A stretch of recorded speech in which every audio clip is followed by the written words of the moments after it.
दोस्तों royal rumble हो चुका है और हम हैं ऑफिशियली रोड टू रेसलमेनिया में। अभी से हर episode of Raw and SmackDown बहुत ही इंपॉर्टेंट पार्ट प्ले करेगा टुवर्ड्स स्टोरी टेलिंग। तो आज मंडे नाइट रॉ था, तो चलिए देखते हैं कि क्या हुआ आज के एपिसोड में। और याद रखिए आप देख रहे हैं the tombstone stunner. Please like share and subscribe. Show की शुरुआत हुई एक वीडियो पैकेज से जिसमें बताया गया कि किस तरीके से ब्रॉक लेसनर अपना मैच हार के वापस से रॉयल रंबल जीत के रेसलमेनिया की ओर बढ़ चले। जब हम रिंग की तरफ बढ़े तो वहाँ पे एडम पियर्स थे जिन्होंने अनाउंस किया कि बॉबी लैशली एलिमिनेशन चैम्बर्स में 5 डिफरेंट कॉम्पिटिटर्स के अगेंस्ट अपनी चैंपियनशिप डिफेंड करेंगे। और तभी एंट्री की डब्ल्यूडब्ल्यूई चैंपियन बॉबी लैशली ने विद एमवीपी। और एमवीपी ने यह कहा कि 5 लोगों के अगेंस्ट में डिफेंड करना अनफेयर है बॉबी लैशली के लिए। और फिर ऑलमाइटी ने माइक लेके ब्रॉक लेसनर पे अपनी जीत को ब्रैग करना शुरू कर दिया। उन्होंने ये कहा कि वो ब्रॉक लेसनर से बेटर एथलीट है और बेटर चैंपियन है, जिस पे बीस्ट इनकार्नेट की म्यूजिक ने हिट किया और ब्रॉक लेसनर ने वहाँ पे एंट्री की। थोड़ा सरप्राइजिंग क्योंकि ब्रॉक लेसनर की पहले अपीयरेंसेस बहुत लिमिटेड हुआ करती थी। हाउएवर ब्रॉक रिंग में आ गए और उन्होंने बॉबी लैशली से कहा कि आपने रियल में उनको नहीं हराया, वो इसीलिए हारे क्योंकि रोमन और पॉल हेमन ने उनको स्क्रू कर दिया था। ब्रॉक ने यह भी कहा कि बॉबी लैशली आपको टेंशन लेने की जरूरत नहीं है, वो रोमन रेंज को ही चैलेंज करेंगे, बट वो चाहते हैं रेसलमेनिया में वो मैच टाइटल वर्सेस टाइटल हो, इसलिए वो बॉबी लैशली को आज चैलेंज करते हैं for the WWE championship. Lashley तो मैच के लिए तैयार थे, पर एमवीपी ने यहाँ पे कहा कि ये मैच आपको नहीं मिल सकता है, आपको ये चैंपियनशिप अपॉर्चुनिटी अर्न करनी होगी, उसके बाद आपको ये मैच मिलेगा। लेसनर ने एडम से कहा कि उन्हें एलिमिनेशन चैम्बर मैच में एंट्री चाहिए और एडम ने ये ऑफिशियल कर दिया कि ब्रॉक लेसनर होंगे एलिमिनेशन चैम्बर में one of the challengers against Bobby Lashley. इसके बाद एक मैच अनाउंस हुआ between Nikki ASH and Rhea Ripley. इस मैच में निकी थोड़ा सा स्ट्रॉन्ग लग रही थी और मुझे लग रहा था कि अगर उनकी सैनिटी वाली गिमिक होती तो ज्यादा अच्छा लगता, और शायद इस राइवलरी का एंड भी था क्योंकि रिया रिप्ले ने एक अच्छे मैच के बाद रिप टाइट लगा के क्लीन विक्ट्री हासिल की ओवर निकी एसएच। इसके बाद अल्फा एकेडमी और आरके ब्रो के बीच हुए स्पेलिंग कॉन्टेस्ट का एक वीडियो पैकेज दिखाया गया और आज राउंड 2 में ये चैलेंज गया स्कूटर रेस पे। कॉमेडी सेगमेंट है, रेसलिंग से कुछ लेना देना नहीं है, लेकिन बहुत ही एंटरटेनिंग सेगमेंट हो रहे हैं ये। तो स्कूटर रेस को ट्रिगर ऑफ किया आर ट्रुथ ने। 50 लैप्स की ये रेस थी जो कि पूरे शो में चलती रही। इसके बाद के सेगमेंट में एलेक्सा ब्लिस की काउंसलिंग जारी थी और काउंसलिंग में डॉक्टर ने उनको लिली की एक रिप्लिका डॉल दी और पूछा कि आपको क्या लगता है इसको देख के।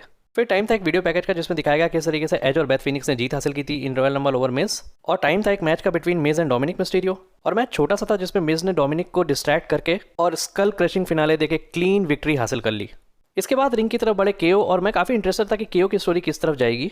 टाइम था द केओ शो का और उसके गेस्ट थे सेथ रॉलिंस और रोमन के बीच के लास्ट नाइट के मैच का एक बहुत ही अच्छा वीडियो पैकेज दिखाया गया। और वीडियो पैकेज देख के केओ ने बोला कि उनके लिए सेथ रॉलिंस ही विनर थे।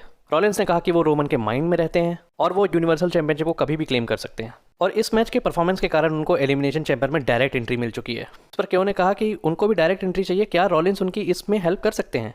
और इस बात पे रॉलिंस थोड़े से खुश नहीं दिखे और थोड़े से आश्चर्यचकित भी हो गए। इसी बीच वहां पे आ गए ऑस्टिन थ्योरी और मैच शुरू हो गया बिटवीन केओ and Austin theory for a spot in elimination chamber. और बहुत ही अच्छा बैक एंड फोर्थ मुकाबला हुआ बिटवीन केओ एंड ऑस्टिन थ्योरी। अगर आप सिर्फ ये रिकैप देख रहे हैं तो आप सिर्फ इस मैच के लिए ये एपिसोड जरूर देख सकते हैं क्योंकि ये पूरा पेपर व्यू लेवल का मैच था। फिनिशिंग मोमेंट्स में केओ रिंग रोप्स में स्टक हो गए, जिसका फायदा लेके ऑस्टिन थ्योरी ने उनको पिन कर दिया। और मुझे ऐसा लगता है केओ शायद रॉलिंस पे टर्न ऑन हो जाएंगे रेसलमेनिया के प्रोग्राम के लिए। उसके बाद एक मैच अनाउंस हुआ between Dawkins and Dolph Ziggler, और मुझे मैच थोड़ा फ्रेश लग रहा था क्योंकि दोनों फर्स्ट टाइम शायद आमने सामने थे सिंगल्स कॉम्पिटिशन में।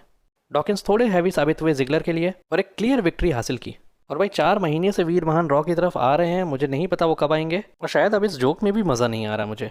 चलिए चलते हैं स्कूटर रेस के फाइनल मोमेंट्स की तरफ। लास्ट लैप में दोनों कॉम्पिटिटर्स एकदम नेक टू नेक थे और जैसे ही वो रिंग की तरफ पहुंचने वाले थे रिडल ने ट्रिप कर दिया गेबल को, जिसके कारण रिडल क्लियर विनर होने वाले थे। तभी ओटिस ने अटैक कर दिया रिडल पे। एज ए रिजल्ट गेबल ये रेस जीत गए और एकेडमिक चैलेंज की स्कोर लाइन हो गई 1-1।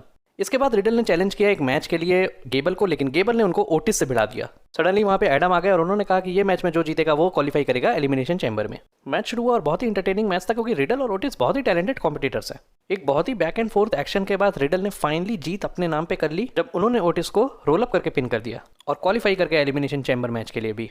एक मैच अनाउंस हुआ between Bianca Belair and Carmella, और बियांका की स्टोरी किस साइड जा रही है ये मुझे अंदाजा नहीं हो पा रहा है, पर उनको बिल्ड बहुत स्ट्रांगली किया जा रहा है क्योंकि उन्होंने कार्मेला पे क्लियर विक्ट्री हासिल कर ली। स्टेज में एलेक्सा ब्लिस के काउंसलिंग सेशन में काउंसलर ने उनको लिली की replica doll the, but Alexa उसको रियल मान रही थी।